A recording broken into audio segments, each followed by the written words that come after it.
terus menjaga dan agar terus mengevaluasi, memastikan hanya yang membutuhkan yang mendapatkan KIP. Tentunya ada berbagai macam laporan yang saya dapatkan, itu kita cecar terus untuk memastikan bahwa KIP hanya diberikan kepada yang membutuhkan. Baru-baru ini ramai mahasiswa penerima Kartu Indonesia Pintar Kuliah atau KIP Kuliah yang menunjukkan gaya hidup mewah di media sosial. Warganet lantas geram karena menganggap perbuatan tersebut tidak etis. Demikian pula dengan tanggapan mahasiswa penerima KIP Kuliah lainnya, mengingat program tersebut seharusnya ditujukan untuk mereka yang kurang mampu secara ekonomi. Gimana? Saya nggak setuju kalau penerima KIP kuliah ini hedon hidupnya, dan bisa dibilang kan kalau dari kasus yang kita lihat, penerima ini sudah bisa dibilang punya keuangan yang juga cukup mumpuni untuk membiayai hidupnya dan juga membiayai kuliahnya. Lalu dilihat juga dari segi hidupnya atau pola hidupnya, seperti dia jalan-jalan ke negara A, B, C, lalu beli barang-barang yang cukup mahal dan branded juga.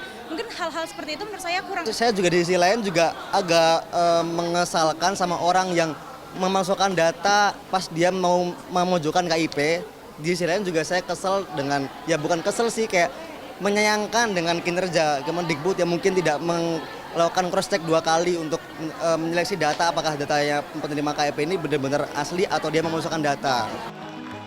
KIP Kuliah adalah bantuan pemerintah untuk lulusan SMA sederajat yang punya potensi akademik namun terbatas secara ekonomi. KIP Kuliah mulai ada sejak 2021. Setiap tahun, Kemdikbudristek hanya memberi kuota 200.000 penerima KIP Kuliah untuk seluruh wilayah Indonesia. Untuk dapat masuk sebagai peserta KIP Kuliah, lulusan SMA atau sederajat harus masuk ke perguruan tinggi negeri atau swasta dengan prodi terakreditasi. Calon penerima harus melampirkan salah satu bukti keterbatasan ekonomi, yakni merupakan penerima KIP atau masuk dalam DTKS, daftar PPKE, merupakan anak panti sosial, maupun melampirkan SKTM. Namun KIP Kuliah diberikan untuk maksimal 8 semester dengan evaluasi setiap semesternya. Jika sudah tidak memenuhi syarat, KIP Kuliah bisa dihentikan. Ada 2 faktor penyebab.